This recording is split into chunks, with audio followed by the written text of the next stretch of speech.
Salam Just Talk, kita kembali lagi ke Liga Inggris. Kita lihat mungkin ada lain juga Spanyol. Bentar, gue cek dulu di Spanyol match yang bagus apa. Valencia ATM, Real Deportivo Alaves, nggak begitu menarik.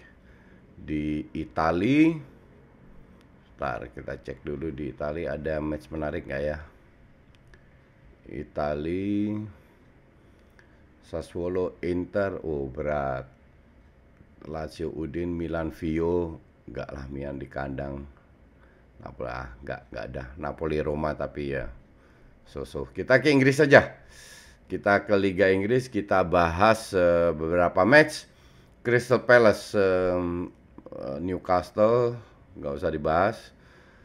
Brighton lawan Liverpool. Kita tahu bahwa Liverpool akhirnya tahu bahwa pemain cadangannya itu nggak sehebat yang dipikir oleh Klopp. Terbukti lawan Atalanta, di mana di match pertama Atalanta diobok-obok, ternyata di kedua, kalau gue bilang Klopp meremehkan ya.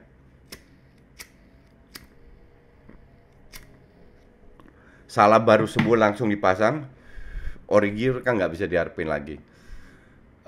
Robertson yang jelas-jelas lawan Leicester, satu-satu yang dari sisi kiri menyerang, nggak dipasang. Milner ditaruh di tengah, Neco Williams di kanan, Reece Williams di tengah, dan kelihatan bahwa terlalu banyak pemain cadangan yang membuat Liverpool nggak berkutik lawan Atalanta. Hanya 4 pemain inti. Oke. Dan Brighton itu permainannya bagus loh. Nggak asal long ball, nggak parkir bis, nggak kayak Leicester, nggak kayak Spurs. Tapi benar-benar berusaha untuk membangun serangan. Cuman memang di depannya mereka tidak terlalu tajam.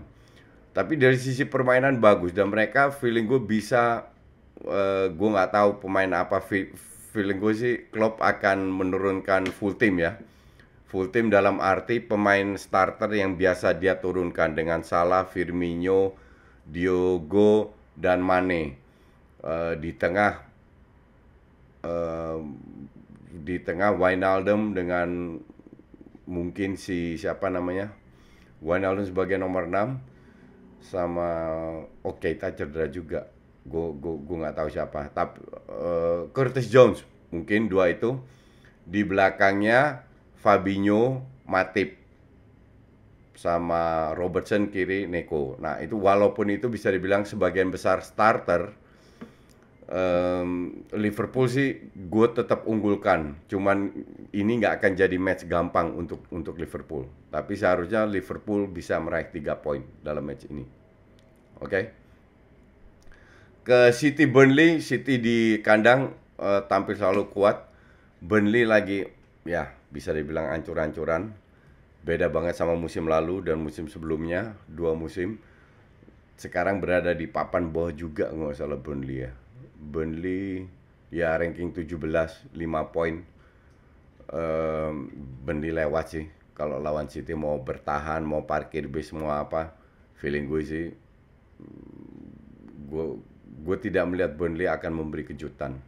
Apalagi Aguero sudah fit, harusnya Aguero sudah bisa main. Sterling, Aguero, Ferran Torres di kanan, Kevin De Bruyne nggak tahu udah bisa main atau belum dia.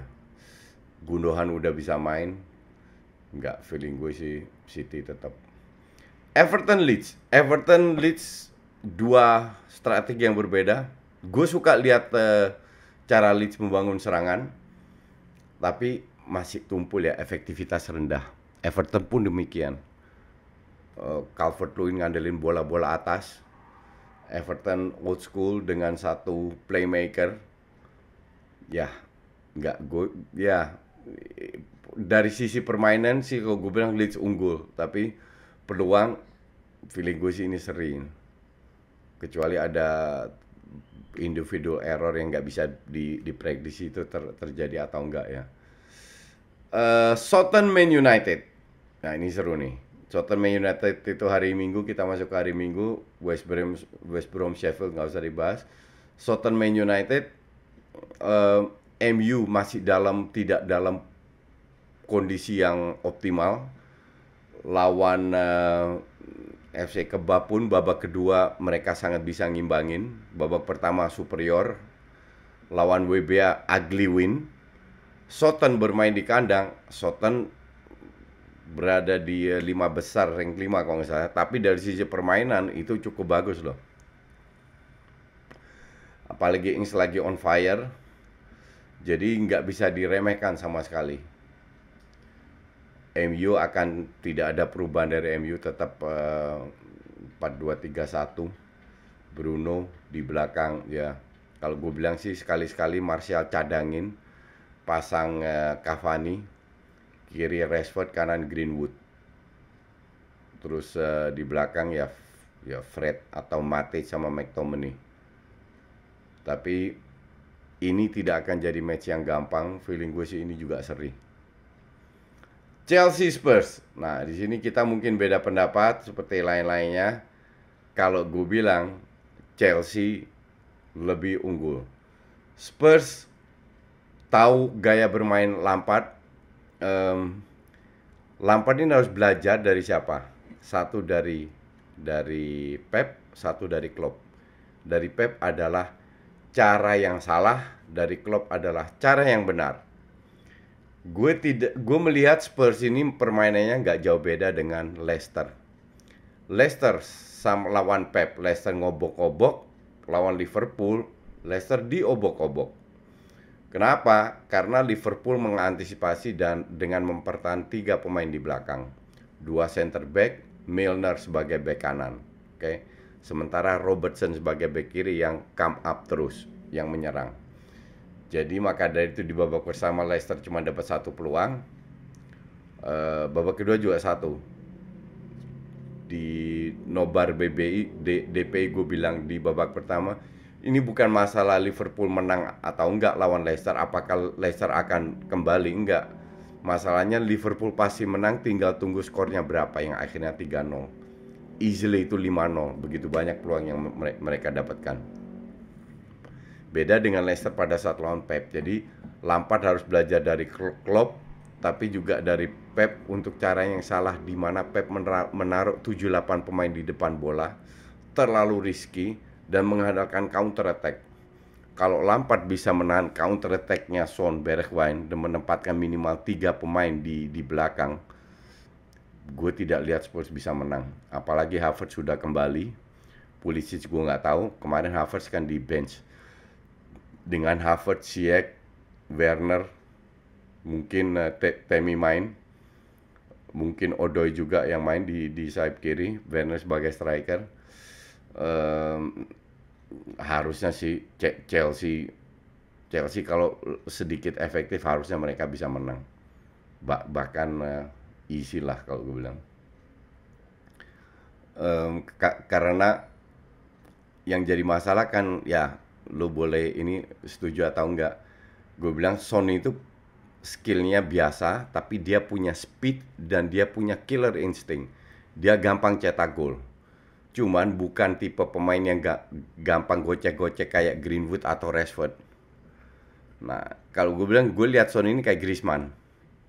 Jadi pada saat ketemu tim yang sedikit bertahan, kewalahan, ketemu mendapatkan ruang 20-30 meter, wah luar biasa Son. Kerja sama Kane itu udah klop banget. Itu benar-benar sangat berbahaya jika space diberikan. Jadi defense-nya juga jangan terlalu tinggi lawan pemain kayak Son, Bergwijn atau Moura atau Kane. Kalau bisa jangan bermain offside. Dan kalau itu bisa diantisipasi oleh Lampard dengan Silva sebagai pemain terakhir, harusnya Chelsea bisa menang, harusnya. Oke. Arsenal lawan Wolves. Arsenal lagi terseok-seok. Setiap match lawan Arsenal, sebagai fans Arsenal lu pengen tahu, oh ini mainnya kayak gimana. Partey sembuh belum?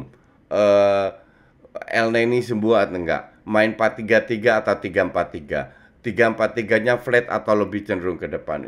Every match is a surprise, karena gue merasa Arteta ini masih nggak tahu apa yang harus dia lakukan. Cuman gue sebenarnya agak malas nonton Arsenal. Hanya ya mungkin satu babak kalau jelek gue matiin aja tuh TV, malas banget. Tapi di sisi lain Wolves juga lagi jelek. Wolves bukan tim yang 2 musim terkenal. Ya, awal-awal musim ini kan baru 9 match. Masih ada 29 match. Ini match ke-10. Jadi Wolves mungkin pelan-pelan meningkat, tapi ini bukan Wolves yang kita kenal yang sangat efektif dengan counter attack, bertahan sangat solid. Em, ya, ini juga sih feeling gue sih seri, tapi harusnya Arsenal untuk bisa mengangkat percaya diri itu harus menang. Dan salah satu kelemahan dari Arsenal adalah pemain depan itu nyaris nggak dapat supply, terutama Auba. Dan ini harus dipikirkan oleh Pep lagi dengan menggeser lini tengah lebih dekat lagi. Jangan terlalu ke belakang. Lini tengah Arsenal itu yang jadi masalah. Terlalu dekat dengan lini belakang. Harusnya lini tengah itu dekat dengan lini depan. Kalau Partey sama El Neni main biasanya seperti itu. Tapi kalau udah Saka sama Ceballos, waduh parah. Parah, parah, parah. Tapi nggak tahu ya, mungkin nggak ada salahnya juga mencoba bermain dengan 3-5-2, Lacazette dengan Auba di depan, Willian di kanan, Bukayo Saka di kiri, dengan 3 pemain di belakangnya yang cukup bertahan. Ya kita lihat 3-5-2 is not a good, bukan hal yang jelek kalau gue bilang, nggak ada salahnya. Coba ketemu Wolves yang juga bermain 4-4-2 Wolves ya. Tapi ya kita lihat sehebat apa Arsenal of Arteta, apakah bisa mengangkat Arsenal tidak. Oke, nanti kita kembali lagi dengan review. Thanks for watching.